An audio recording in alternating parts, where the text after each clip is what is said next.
There's a reason why I'm making more videos on this channel to do with this subject of sex, because I want to open up the discussion around it. I feel like the fact that we're not talking about it enough is causing a lot of problems. Now, I found a very interesting video and I think it's worth us going through, so stick around for this.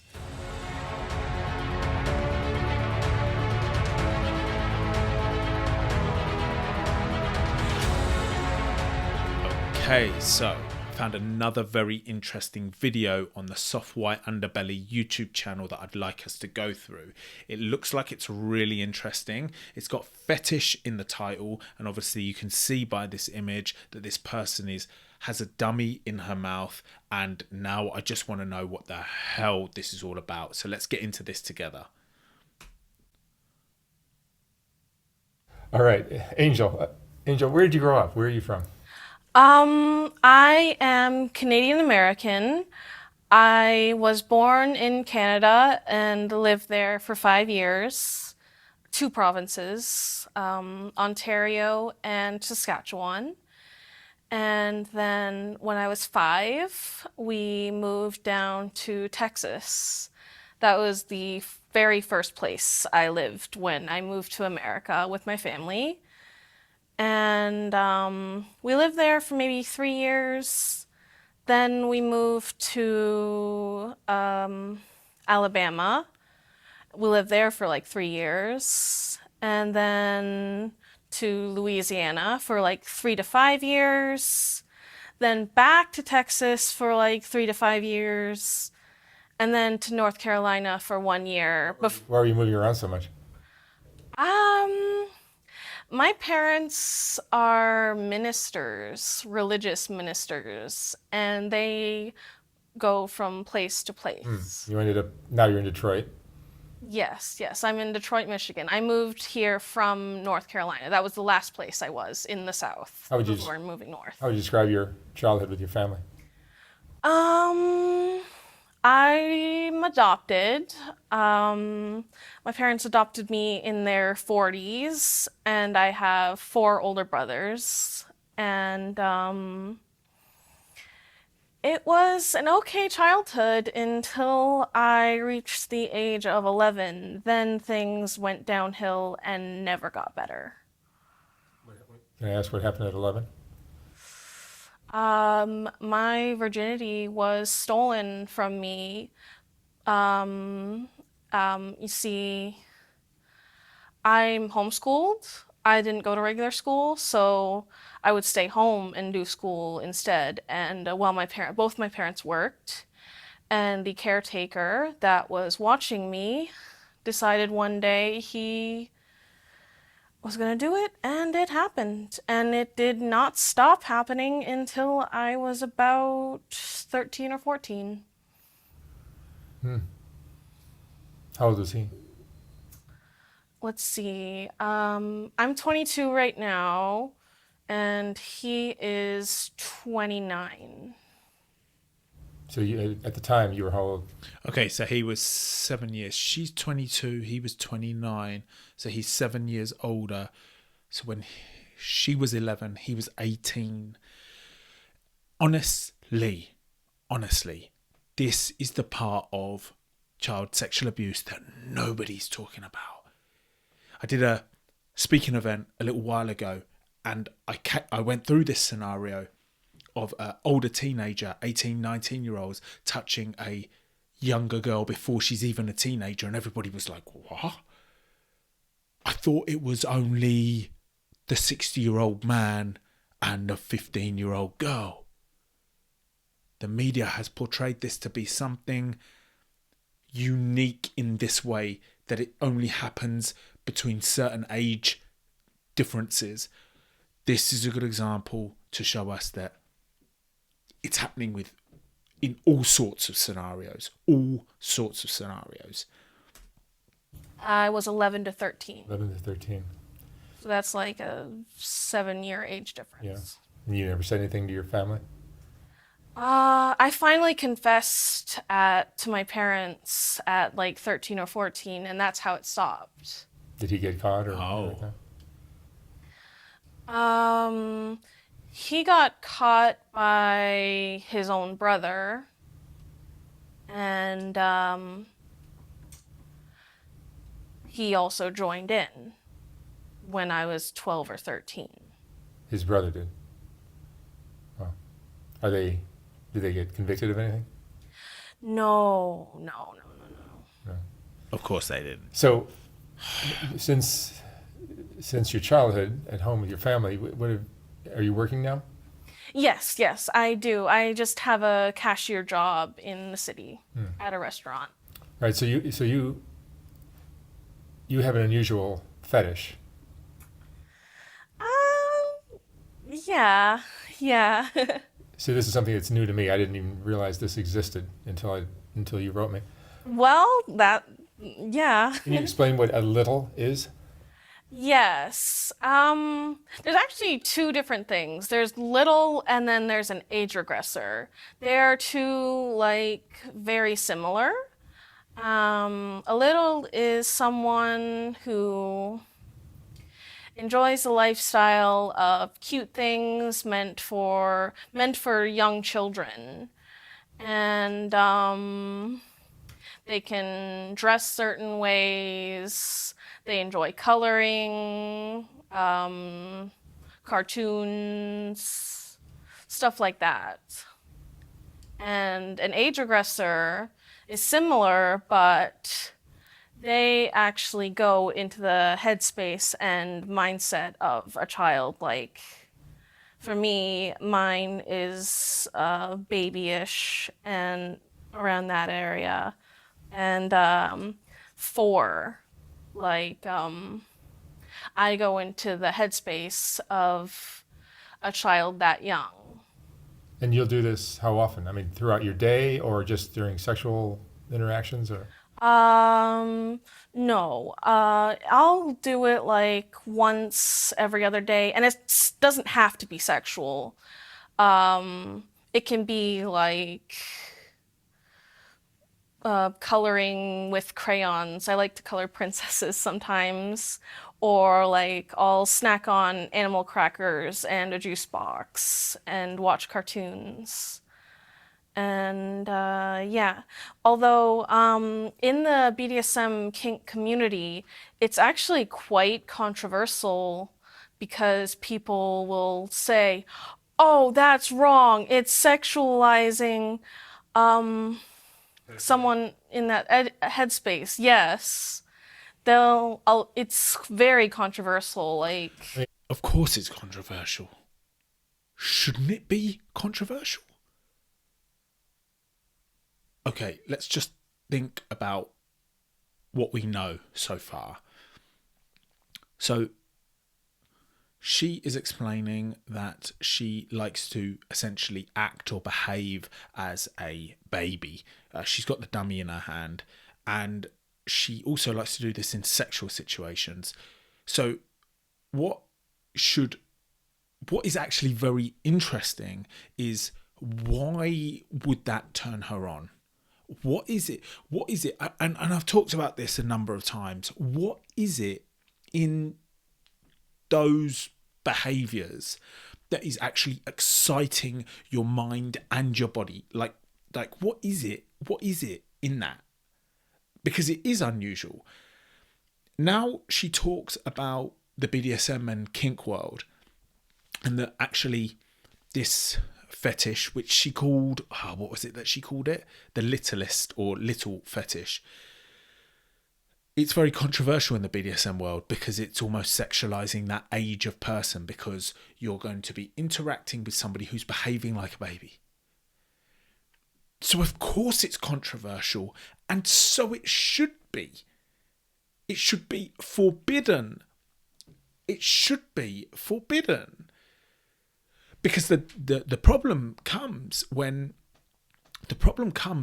you start thinking about, so she's going into a club of some sort, and then the person who is then interacting with her in a sexual way, because she's playing the baby, then that person who's interacting with her, they're playing another baby, or they're playing an adult with the baby, then that's like, we're not happy about this. Like, we don't accept this. But instead of demonizing this situation, which is all we seem to do in the media, and with our anger response to this, I feel like it's helpful to also understand why these people are like this and to work with them. This is so difficult for me to even talk about because you just don't know where the ethics are, the morals are, the boundaries are. Like, should you be allowed to get involved in an adult sex life if it's consensual? There's a question for you. Should you be allowed to interfere with an adult sex life if it's consensual? Who's got the answer to that? I don't know. I don't know who's got the answer to that. Let's continue with the video. It seems at first glimpse that it's just a supplement or a replacement for a broken childhood. Yeah. well, no, a replacement of, like, say a man desires to be with a young child, but he knows that's going to put him in prison for the rest of his life. So he finds somebody who's willing to do what you're doing or is into what you're doing. Yeah. That Great will point. be a nice little. For some it is like that, yes. For me, the reason I sexualize it sometimes is because I lost my innocence too young, and it's a way for me to regress back and consensually give that innocence away because I did not get that chance. Wow. Yeah, that makes perfect sense. Wow. What she just said there was... Okay, she explained it. That felt powerful. That felt interesting. Very interesting. Yeah.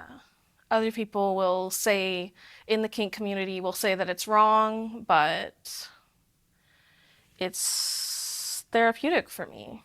Yeah. It's comforting to watch cartoons and eat animal crackers and drink from a juice box. Yeah. I also, And suck on a pacifier. yeah. So you'll suck on a pacifier for how long? Like throughout your day or just when you're playing? Only when I regress to only when I'm regressing and like an hour at a time. Never more than an hour at a time, usually. Although I've tried to sleep with it in and it just falls out. And are there other things that you do that are mimicking the baby life? I don't do diapers. That's a part of the ABDL's lifestyle, which intermingles with age regression. And I mean, it seems like there's this whole community behind this. She's naming other communities now. I want to keep rewinding this video, but the problem is my camera doesn't have enough length in it because it's a budget camera. So I've got to keep moving. But she's now opening up all these other communities, underground communities that nobody's shining any light on or interest in. And it seems she's giving me the impression that there are groups of people doing this often, and it's a known thing. ABDL stands for Adult Baby Diaper Lover. I'm not into Oh my that, but I God. do like the onesies and stuff. Like, this is actually kind of almost a onesie right here, but it's like a bodysuit. I found it in like a women's clothing store. Have you ever seen a therapist about any of this? Or Good question. I waited 5 years after the... I've never told a therapist about all this, but like I waited 5 years after the abuse happened to talk about that. was that helpful at all? Somewhat, a little bit, yeah. And does having a sexual encounter with somebody where you're acting as a baby or a child, young child, is that helpful in any way, or is it? It's therapeutic and very satisfying. Would it And what is it that's satisfying? What I'd love to get like experts on to help us with this. What is it that's satisfying? It's the same when we talk about paedophiles. What is it that's satisfying? We've got to get it out of our head that all the paedophiles, when they're abusing a child, it's always violent. It's not always violent. My situation was far from violent. It was very comforting and soft, right? It's very difficult for you to get your head around. I know that. But what is it that's satisfying? What is it that's turning their brain on, turning their body on? Now, how do you feel about this girl here? Do you feel like good on you? Now, I keep coming up to this point in plenty of my other videos. This is partly the point that I had in the video that I did, which is what is OnlyFans. If you haven't seen that, go check it out. Because when you hear this girl speak very, shall we say, innocently about what she enjoys doing, the reasons why she does it, she finds it satisfying, she finds it very therapeutic. I feel like my initial response is, this is no problem. If this is what she wants to do, let her do this. If this is some form of release for her, then let her do this, because we must not forget there were 2 men over 18 having sex with her when she was 11 years old. Think about an 11-year-old that you know, or someone around those ages, still a child. That is going to distort your mind. So she has found something where she feels like she's releasing, she gets some release from this. My next question, if we're okay with what she's doing, and we should say leave her to it, let her do her thing, what about the men that are playing with her or interacting sexually with her while she's acting like the baby? We got a problem with those people. She mentioned that she has never been to see a therapist about this baby thing that she does. Very interesting. She's been to a therapist about the rape that she went through, because it's rape, but she's never been to a therapist about this fetish that she has. So, what about the men that are interacting with her, playing with her, doing sexual things with her while she's a baby? Let's just park all the common things that I get on my channel of death, give them the death penalty and castrate them. Well, what about the men that are interacting with her? They're probably married men. They're probably businessmen. They're not your stereotypical person. They just go to these kink clubs and they interact with her. What about them? What do you want to do with them? Because you can't kill them.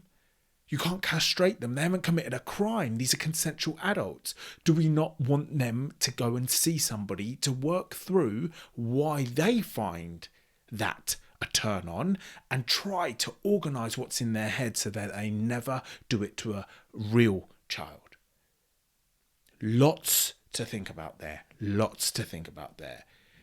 Please, if you're watching this and you're angry with what I'm saying, or it's making you creating emotion in you in some way, or you're like thumbs up to what I'm saying, or any of your comments, put them in the discussion box. We don't get enough comments on these videos, and all we're looking for now is the first few people to comment, and then more people feel empowered to comment themselves, and then we get a discussion going on it.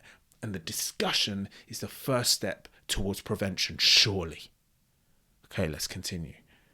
Conventional, vanilla, whatever relationship interaction work for you? I couldn't do vanilla all the time, but like I am actually polyamorous. So as long as I had like at least 1 or 2 partners in the lifestyle, I could have a vanilla partner on the side, because I'm also like a hopeless romantic. Okay, So interesting. it wouldn't be too bad being with someone vanilla, but I couldn't be vanilla all the time. And so you have partners that are they're adult males who are looking for somebody playing your role as a baby. I only have one partner right now. I call them daddy, and their role is is to care for me when I'm in that headspace and during everyday interactions.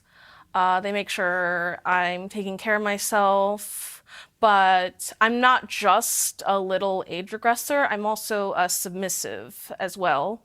So I am their submissive. And I'm sure most of this audience, a lot of the audience watching this video would say this is sick and twisted. But what happened to you when you were a young girl was sick and twisted, and that perhaps got this whole thing on kind of Yeah, going. yeah. Yeah, I've met people that are like, all right, send me their address. They're due for a beatdown. But like, I don't wish any ill will or harm towards them. I've forgiven them. I've forgiven myself. It's over and done with. Okay. Then they're both married to adult women by now, so yeah. That must be very difficult for her to take. The two men that did this to her have now moved on with their life. They are married with their own family, probably never think about what they did to her, and probably did it to many, many other girls, most probably, right? But let's say that she was the only girl. Let's just take that as an example. They are continuing with their life. She knows that they are married and moved on. That must be very, very difficult to take. And I say that from personal experience. I remember the first time I saw the man that abused me when I was a child, when I saw his pictures on Facebook and he was with his family and his wife, and it's a really difficult thing to take. Oh, hang on a minute. You moved on, right? You continued, right? You carried on with wherever you were going. And there's this sense of feeling left behind to carry all the baggage on your own. It's a really difficult thing to kind of get your head around that. It's a real weird emotion. And she obviously, well, I feel like I felt that from her as well. Yeah, it's amazing how often humans will harm each other. Yeah, actually, Wow, what a picture. when I was first discovering BDSM, it was terrifying the things that I learned that humans are capable of. Oh, the things I've seen. But I am not a part of the extreme lifestyle. Well, the most extreme I do is like a thing called CNC, consensual non-consent play, and I also do a thing called primal play. What is that? Oh, that's where you enter a more like two partners enter a more like animalistic headspaces where the dominant partner is playing an animal that is hunting its prey. And Oh my God, I've got to stop it there for a moment because I need to reset my camera because it doesn't last that long. So 1 second. Okay, we're back. Right, we're back. Let's continue here. This is crazy, by the way, right? She is explaining that there's all sorts of different groups and kinks out there that, you know, are surprising me that are even a thing and are definitely something I want to get into on this channel. the submissive partner is fighting back not to get captured or is running away or hiding. And there can be interesting noises that come with play from that as well. And that will result in It will result in the dominant either pinning his prey or tying them up and doing whatever he wishes. He or she wishes. Yes, sorry. the consensual, non-consensual CNC. Yeah. That is a type of play in which you will always need a safe word to make sure to end play to stop. Because that can be particularly aggressive, or It can be, or if someone ends up going through a traumatic episode, they will need to stop and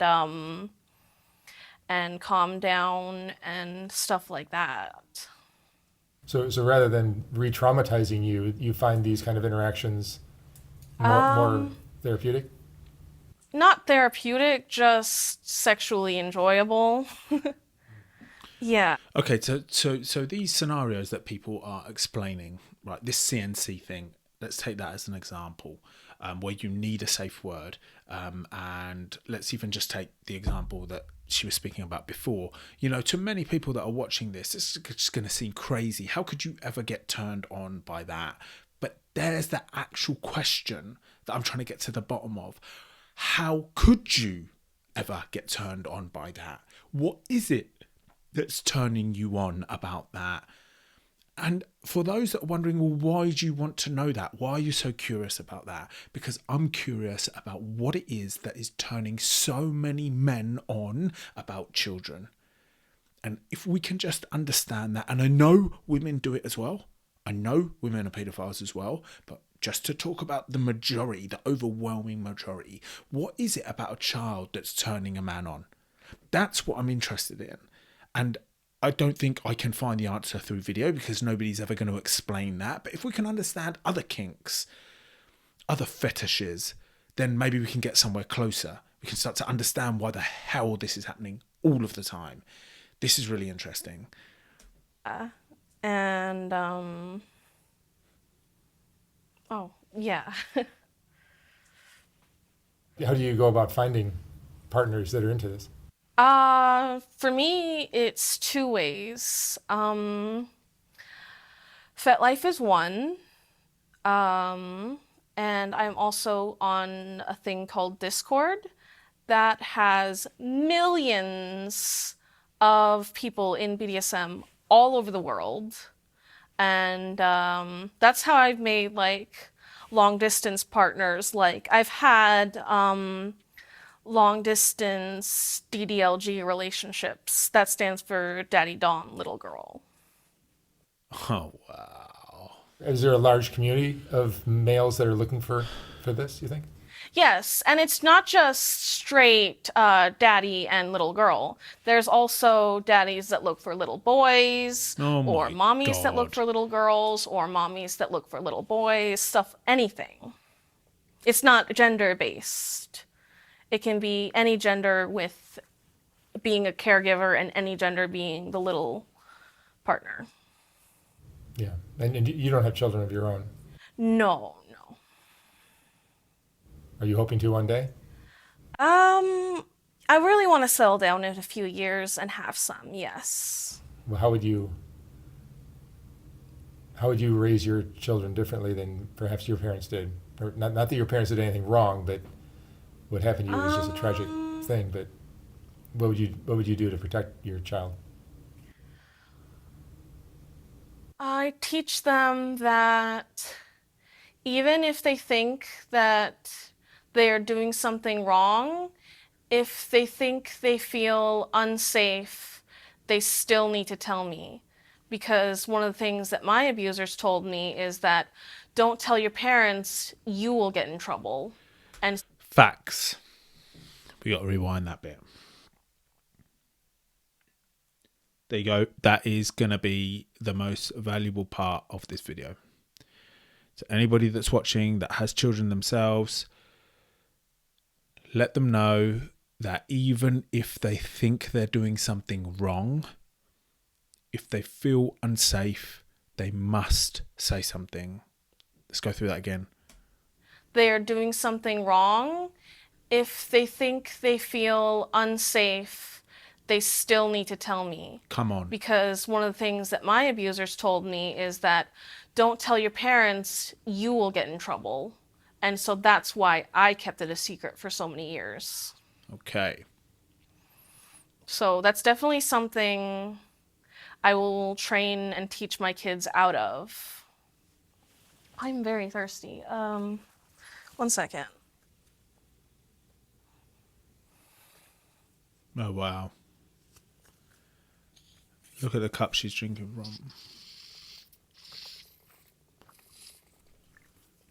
I also use sippy cups like these sometimes.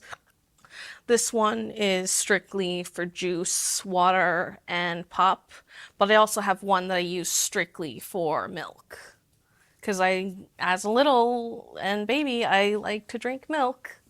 Do you go out in public and do this kind of behavior, or is it mainly just?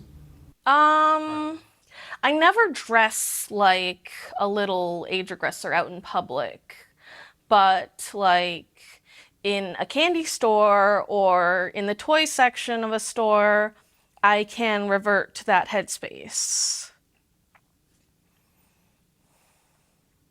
and like impulse buy and be like hyper excited. When I age regress or go into little space, my voice does change.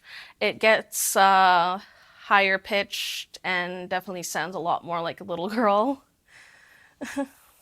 And your partner is probably someone who enjoys this and looks for it rather than, I assume he would prefer this over if you were more vanilla. That's not their only kink because they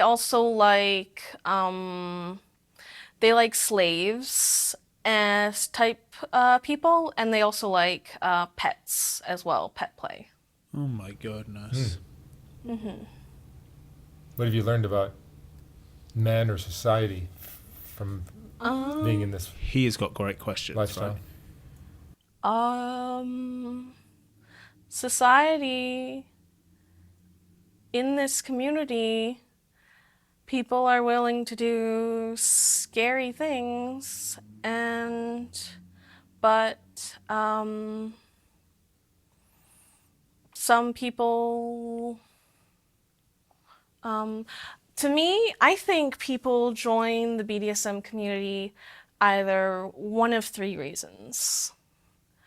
One, they experienced sexual abuse or abuse as a child, or they viewed that as a child, like with domestic violence situations, like the parents beat each other up or something.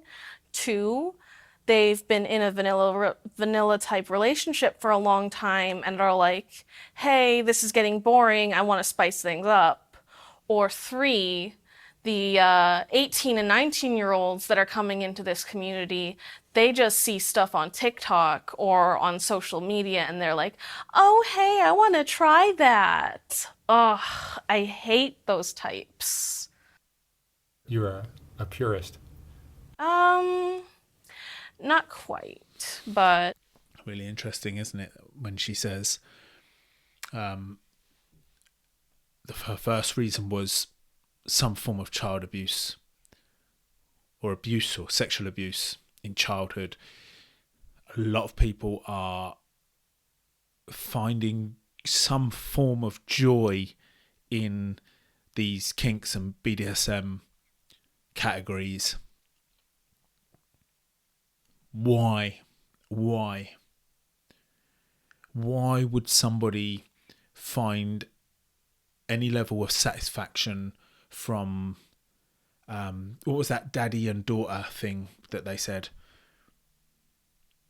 And how many of them have gone into this adult consensual BDSM environment and over the years realised that it's not enough and they wanted the real thing? Now that's a question. That is a big, big question. it's like if you're going to be a submissive, you need to educate yourself on what it's going to be like, on what your limits are, what you're willing to do, what you're not willing to do, the type of relationship you want, stuff like that. Yeah, communication is key. Yes, it's key in both a BDSM relationship and in a polyamorous relationship if you have one. Yes. Where do you see yourself in this fetish going in the next 5, 10, 20 years? Do you see it like growing and becoming a little more extreme, or is it just No. here's where you're at and you'll stay right there? I will never be a masochist or slave type submissive. I will always be little age regressor, a pet, a prey with the primal thing, and a domestic service sub. That's the type that does household chores and cleaning and stuff like that. I see myself living, I don't know yet, it's uncertain. I can see myself living in two different kinds of house styles. One with a man and maybe one or two other sister submissives. And then, or the other is I can see myself living with three dominant partners. So being monogamous is not for you. Not for me at all, no. I feel like I have a lot of love to give and I want to give it out. Like, and I want to experience different types of personalities that people have. So what are your preferences in a partner, a romantic partner? Romantic partner is different than my sexual preferences. Romantically, I am what's known as panromantic. That means romantically, I'm okay with any gender on the planet. And but sexually, I am hetero demisexual. And so that means I don't do one night stands because I have to build, in order to have a sexual relationship, I need to build up an emotional and romantic connection with that person, with a male or mass presenting non-binary, or basically if they physically have the male parts, I need to develop a deep connection with them. But if they are female or whatever, I definitely feel I want to have more of a romantic, maybe slightly sensual relationship. Go on dates, hold hands, kissing is fine without tongue. And like right now, I find myself, I really want a girlfriend and mommy dom type. Even though right now I have a daddy dom, they are gender fluid, but physically mask. But I really want a mommy dom someday to like snuggle with, bathe me, make my milk bottles, brush my hair, pick out cute outfits, all kinds of things with. Oh my God. It's hard to keep up. It's hard to keep up, right? And this is so, the human brain is so complicated and complex, and where it travels to is it's I mean, it's definitely interesting. How is sex being used to express all of these internal things? When she was talking about the mummy dom and for somebody to make her milk bottles for her, and it's past it's when you take vanilla sex, let's just take that, it's so far beyond that you can't even fathom it, right? It's so much more than just intercourse. Like the subject of it, where it's gone, where it's going. I mean, not even just this girl's life. It's like she's saying that there's massive communities here, and we all know that sex has become so much more than just the vanilla intercourse. When did that all change, or has it always been like this? It's just more spoken about now. Who knows? it would be interesting to find out. And yeah. Our world is getting complicated. The world is getting complicated. Our world is getting complicated. Okay, he All just these new said it. kinds of relationships. I think it's just evolving. Because there are all types of relationships. There's girlfriends and boyfriends, there's husbands and wives, married partners, there's masters and slaves, dominants and submissives, daddy, mommies, and littles. There's just all types, and you can find people in my lifestyle, like the little CGL community, all over the world. My first daddy was a long distance daddy. They cared for me long distance, and it was a romantic and emotional and sexual relationship. It was actually a 33-year-old man in Sweden. Okay, so how do you feel about that man? How do you feel about that 33-year-old man in Sweden getting off on having this girl as a little, what she's calling a little, essentially a child? We don't accept that. We don't accept that. So what do you want to do about that man? Because he hasn't committed a crime, right? He has not committed any crime because these are two adults, consensual adults. So what do you want to do about that man? I keep bringing this up now. Should we have an open society so that man, we can try to convince that man that he needs help? Because what we're worried about is him doing this with this girl and another girl and another girl and then wanting the real thing because the adult version is not enough. That's what I'm saying.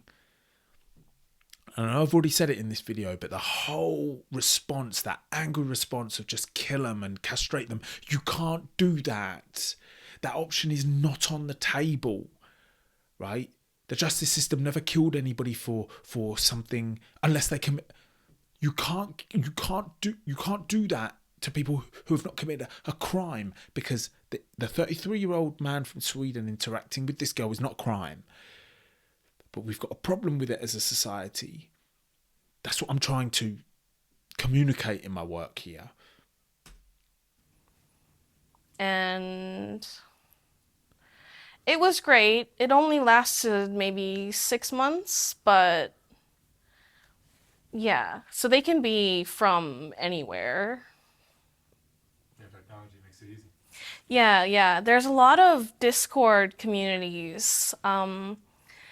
You will find millions of people in the BDSM community on Discord in different types of servers, and that's my thing. I'm on both FetLife and Discord. I love it. I love talking with voice calling groups of people from all over the world, or like texting them, making new friends from all over the world in my community and getting to know them. Does your little lifestyle, affect other parts of your life other than just what happens in the bedroom? It's a whole lifestyle, yes. Like when I get another daddy or mommy, they can make rules for me, like take your meds, let me pick out your outfit, take a shower every day, or stuff like that. And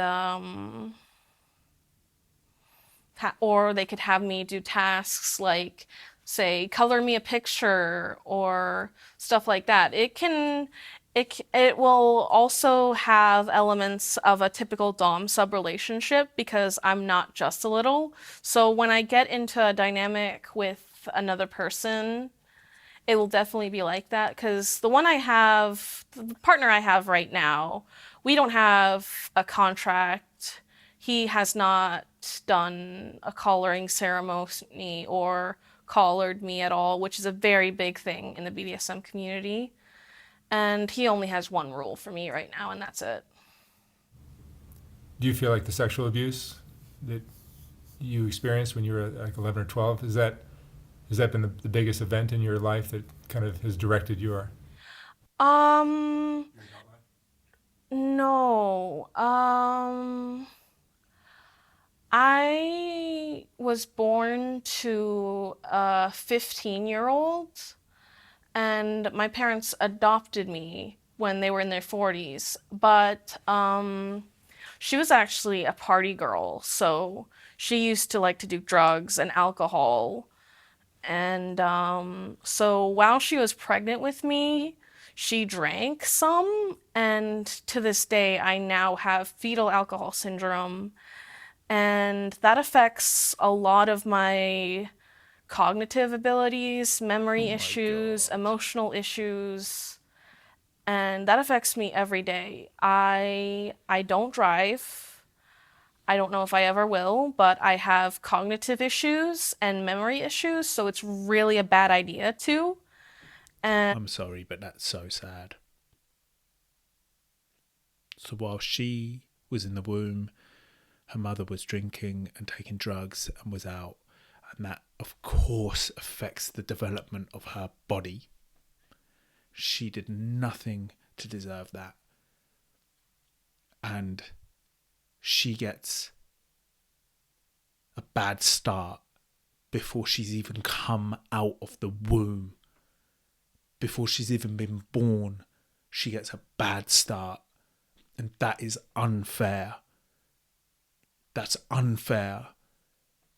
And that makes me, that makes me sad, but that makes me angry that anyone would want to not give that we live in a world where a human being would not want to give their baby the best start that they can. And I'm sorry if that sounds judgmental on her mother that was probably going through her own thing. But still, when you look at this person and she's suffering from problems in development before she was even born because she was feeding from her mother in the womb who was drinking and taking drugs. the United States government won't recognize it as a disability because I can work part-time but not full-time. If I were to try to work full-time, I would make a lot of mistakes because of my cognitive issues, and it would not end well. But Canada is probably better in that they are more advanced in their neuroscience and stuff like that. So if I was up there, I'd probably get better disability benefits. And they say people with fetal alcohol syndrome are likely to get addicted to alcohol or addicted to things in general. I have been addicted to candy in the past. Are drugs a part of your life? No, not at all. I don't do weed. I don't smoke, don't do tobacco. I've never touched a hard drug ever. I only take prescription meds. But I do drink alcohol occasionally. But I'm not addicted since most types of alcohol taste absolutely disgusting to me. Okay, we got to the end of it. I've only got like a minute left on my camera before it runs out. But I just want to investigate this more. The whole fetish thing, the whole BDSM thing, why people are doing this, what turns them on, what's the morality of it, what's the ethics of it, what do you think about it, what does society think about it, do different countries view it differently, what are the laws around it? All very interesting. I'm going to keep making videos like this. Thank you for sticking around with this one. I'm sorry it's a bit rushed, but I've only got budget equipment at the moment, so thank you so much.